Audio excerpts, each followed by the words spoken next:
좋아요. 자료 읽어보신 분도 있고 읽지 못하신 분들도 있을 텐데 오늘 저희는 마음챙김 고통에 대해서 조금 더 나누고 일상에 대해서 조금 나누려고 해요. 이게 우리 삶에서 고통, 불편함 이거 순간순간 있죠. 순간순간, 매 순간 인식을 하는 것도 있고 인식 못하는 것도 있는데 우리 삶에서 피할 수 없는 게 어떤 게 떠올라요, 여러분들? 피할 수 없는 거. 어떤 거, 누구한테나 공평하게 주어지는 거. 떠오르는 분들 뭐 채팅창에다가 적어주셔도 좋은데, 죽음이에요, 죽음. 나의 죽음이든 타인의 죽음이든 이거 공평하게 찾아오죠. 이거는 우리에게 생명의 약속과 같은 거예요. 우리만 그런 게 아니라 물질도 마찬가지죠. 모든 것이 일어나는 게 있고 소멸되는 게 있고 태어남이 있으면 죽음이 있는데 우리가 고통스러워하는 거 그거의 궁극적인 고통을 살펴보면 상실함의 두려움, 내가 갖고 있는 게 없어질까 봐, 지금 내가 누리고 있는 게 없어질까 봐, 도태될까 봐 안 해도 들어가고 하면은 상실에 대한 두려움일 거예요. 우리가 갖고 있는 가장 큰 두려움이 우리가 갖지 못한다는 거, 소외된다는 거. 소외된다는 것도 주변인들에 대한 상실이겠죠. 그런 상실에 대한 두려움이 우리한테는 가장 큰 공포이기도 한데요.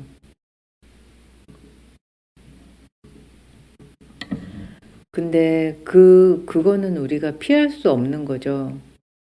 모든 게 일어남이 있으면 사라짐이 있기 때문에 피할 수는 없는데 우리가 할 수 있는 거, 할 수 있는 거는 우리가 갖고 있을 때 잘 관계 맺고 잘 과정을 건강하게 지내고 그리고 피할 수 없는 그런 고통이 찾아왔을 때 그 순간에 지혜롭게 고요한 마음 유지하면서 상실 이후에는 다가오는 것들이 분명히 있어요.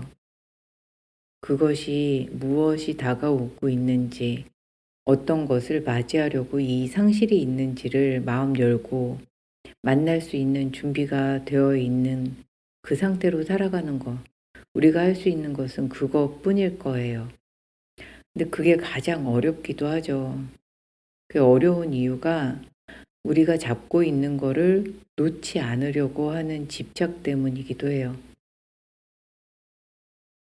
잡고 있어야 할 거, 막 그거를 잡고 어떻게든 이걸 유지해야 될 것 같고, 그렇게 하고 있을 때 우리는 다음에 우리가 맞이할 것, 이미 열려서 우리한테 보여지고 있는 거, 아니면 우리가 놓치고 있어서 봐야 할 것들, 그거에 마음을 열 수가 없어요. 그게 마음이 열린 상태에 있을 때는 큰 선물을 받기도 하는데 그거를 놓칠 수가 있죠. 그래서 변화를 따라가고 알아차리는 거, 그리고 소멸이 주는 의미를 그거를 바로 보고 그거를 깨닫고 그거를 감사하는 마음으로 새로운 것을 열 수 있는 상태, 그거를 우리는 수행해서 익혀가는 거가 필요하다고 해요. 근데 대부분 경우 어때요? 우리가 상실 막 올 때, 뭔가 잃을 때 한참 씨름하죠. 싸우고, 막, 경쟁하려고 하기도 하고, 막, 주변인하고 갈등이 일어나기도 하고, 스스로하고 갈등을 할 때 되게 많죠. 그러다가 진이 다 빠지고, 그때서야 우리는 저항을 내려놓죠. 저항을 내려놨을 때 우리 마음에서 어떤 게 일어나요? 공간이 생겨요, 공간이. 그 공간이 생겼을 때 그 상황을, 그 상대를 한 바퀴 이렇게 돌려보죠. 우리가 엄마에 대한 뭐 아쉬운 마음, 원망, 억울함, 막 분노까지 있는 경우 되게 많죠. 근데 그거 갖고서 막 상담도 하고 막 씨름을 하죠. 막 너무 분하기도 하고. 근데 상담의 막바지에 갔을 때 세월이 많이 흐르고 나에 대해서도 알고 막 내가 용서해야 될 것들을 다 비워내고 나면, 그러면 엄마의 삶도 이렇게 삥 돌려서 보고 이전과는 다르게 한 사람으로 마주할 수 있어지는 게 공간이 생겼을 때 가능한 거죠. 마음의 감정이 어느 정도 정리가 되었을 때. 그 저항이 우리에게는 더 큰 상실보다 더 큰, 원래 상실보다 더 큰 고통을 주는 것 같아요. 그래서 우리는 수행할 때 마음속에 무엇이 꽉 차 있는지 잠시 멈춘 시간에 호흡하며 그거를 들여다보는 시간을, 그리고 그게 내 몸에 어떻게 쌓여 있는지 마주하는 시간, 그것을 갖는 거를 수행하고자 하는 거죠. 어떤 것들이, 어떤 감정이 꽉 차 있는지, 또 내게 어떤 믿음이 저항을 부르고 있는지, 어떤 것을 꽉 붙잡고 있었는지, 그게 나한테는 어떤 의미인지 과정에서 친절하게 관찰해주고 고통과 함께 머물러주고 현명한 선택을 할 수 있도록 다독여주는 거. 그렇게 했을 때 우리 내면에서는 아주 지혜로운 목소리가 들릴 거예요. 다 경험하셨을 거예요. 누군가 나한테 좀 공손히 대해주고 내 마음을 알아주고 그러면 마음이 열려서 지혜롭게 반응할 수 있었던 경험 다 있으실 거예요. 그렇게 돌보는 시간이 여러분들에게는 굉장한 힘이 되는데, 근데 그것만 있는 게 필요한 게 아니라 사실은 우리 마음이 정돈되기 위해서는 우리 삶을 정돈해야 돼요. 제가 보내드린 자료에 보면 그게 심리학서적에 나와 있는 거예요. 심신통합적으로 접근을 아주 오래 전부터 학자들, 뭐 철학자들부터 했었는데, 몸과 정신과 마음이 다 연결되어 있다는 거. 그러기 위해서 이제 팔정도에서는 여러 가지 우리가 살면서 이렇게 살아야 한다, 사는 법이다, 그렇게 말씀을 주시는데, 그게 뭐 성경에도 나오고 옳은 말 써 있는 어떤 문헌에든 다 똑같은 말이 나와요. 성격은 철학자들, 심리학자들 몸과 마음과 성격 관련이 있다고 봤어요. 예전에는 막 근육질인 사람과 허약한 사람은 기질적으로 다르다, 그렇게 철학과 심리학은 이성에만 주의 기울이지 않고 몸과 마음을 하나로 봤어요. 다 상호작용한다고. 어떤 때는 행동 결과에만 주의 기울이고, 그리고 또 우리가 병원 가면은 증상에만 주의를 기울여 왔죠. 지금까지.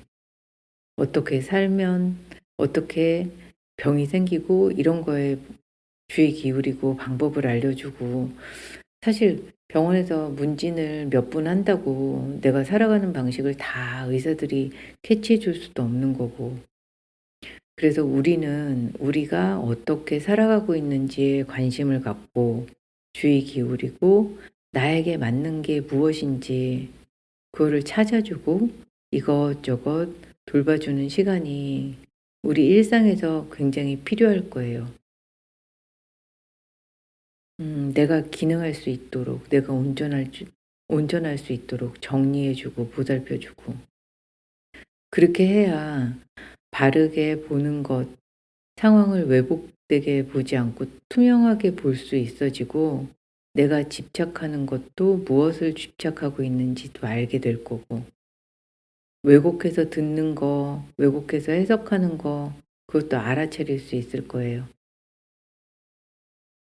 좀 전에 제가 만났던 분 중에 나는 타인 의식을 되게 많이 하는 것 같아요. 음. 좀 사람들이 그렇게 나한테 얘기를 하는 것 같아요. 어 "어려운 일이 있어서 힘들었을 텐데 되게 애써서 가리는 것 같더라." 이렇게 얘기를 하는데 그 의도가 제가 듣기에는 되게 이렇게 배려하지 않으셔도 되는데 되게 배려하는 것 같이 느껴졌어요." 이런 의미를 다분히 담고 있는 말 같이 들렸는데 그분은 그렇게 듣지 않고 "내가 아닌 척하는 것 같이 얘기하더라." 이렇게 말씀을 하시더라고요. 또 이렇게 막 듣다 듣다 이렇게 막 질문을 해 보니까 잘하실 때 집에서 TV 드라마나 뭐 이런 거 보면은 엄마 아버지가 그냥 "저 연예인은 어쨌고 저 사람 얌체 같고 왜 지만 알고 쟤는 척하고 일상이 다를 거고." 막 이런 계속 부정적인 얘기를 많이 하는 거를 듣고 자라서 내가 얘기하는 거가 타인한테 그렇게 들릴까 봐 굉장히 애쓰고 그거를 가리려고 애쓰셨더라고요. 그러면 내가 경험하는 거랑 내가 듣는 거랑 타인이 얘기하는 거랑 일치되지 않죠. 근데 그게 우리가 수행을 열심히 하다 보면은 내 몸에서 다 느껴지고 알아차릴 수 있어요. 수행을 하는 순간에 그분이 하루 종일 얼마나 긴장하고 살았겠어요. 말할 때도 조심했을 거고 행동할 때도 조심했을 거고 얌체같이 되지 않으려고 되게 애썼을 거고 그게 저녁 때 내가 마음챙김을 하거나 마음챙김 계속 수련을 하신 분이라면 그 순간에도 알아차릴 수 있었을 거고 저녁 때 소진감도 캐치했을 수 있을 것 같아요. 그래서 나한테는 어떤 게 필요한지 더 민감하게 알아차리는 게 가능해지려면 우리가 일상에서 내가 살아가는 거에 되게 주의를 기울이는 게 필요하다는 거죠. 음. 그렇게 네 탓도 하고 내 탓도 하고 그렇게 살아가기도 하는데 평가에 민감한 내가 있다고 가정을 해 보면 어떤 상황에서도 굉장히 긴장감도 많을 거예요. 실수하지 않으려고 애쓸 거고 누군가의 피드백을 들을 때 그거를 공격으로 들을 수도 있고 그런 말 안 들으려고 굉장히 애쓰고 그러고 살고 있을 거고 그리고 그럼에도 불구하고 부정적인 피드백을 듣거나 실수하는 자신을 발견했을 때는 자책도 무지할 거예요. 그렇게 네 탓도 하고 내 탓도 하고 그렇게 저항하면서 어느 순간에는 조급한 행동을 할 수도 있고 긴장해서 굳어버리는 순간도 있을 거고 이게 한 상황에서 일어날 수 있는 일인데 이거 우리가 인식한다면 팔정도에 나온 정견, 정사유, 정어, 정업 바로 보고 바로 의도 세우고 바로 말하고 바로 바른 행동을 하는 게 가능해질 거예요. 그렇게 한 후에는 그것을 반복해서 내가 다시 세워 나가고 조금 더 정교하게 만들고 그렇게 나를 정돈해 나가는 그런 수행이 마음챙김에서 우리가 가져가야 될 수행의 방법이기도 해요. 이 모든 거를 다 인식하면서 수행하는 거를 우리가 마음챙김에서 호흡과 나의 몸에서 느껴지는 감각, 외부에서 들려오는 소리에 내가 반응하는 것, 그 모든 작용과 반작용, 자극과 그거에 반응하는 나, 그거를 인식하는 훈련을 여러분들이 꾸준히 매일 수련해 가실 것을 권해요. 그렇게 한다면 일상에서 내 눈에 거슬리는 거 필요 없는 것도 집에서 정리하는 게 생길 거고 굉장히 간소한 게 나에게 주는 평안함이 무엇인지도 알아차리실 거고 그랬을 때 내가 더 온전히 살아가는 것도 여러분들 굉장히 민감하게 알아차리실 수 있을 것 같아요. 그래서 오늘은 다음 주까지 여러분들이 일상에서 '아 나한테는 이런 내가 말을 하고 사는구나. 이런 정돈이 필요하구나. 이런 거는 비워내야 되는구나.' 이렇게 인식하고 내 일상도 좀 가지런하게 만드는, 그리고 호흡할 때, 수행할 때 나에게 느껴지는 게 어떤 건지, 어떤 말인지, 친절한 말로 어떻게 바꿔줘야 되는지, 내가 좀 더 세밀하게 다정하게 다가가는 거는 어떤 건지, 그런 것들을 온전히 깊이 수행하시다가 또 만나시길 바라요.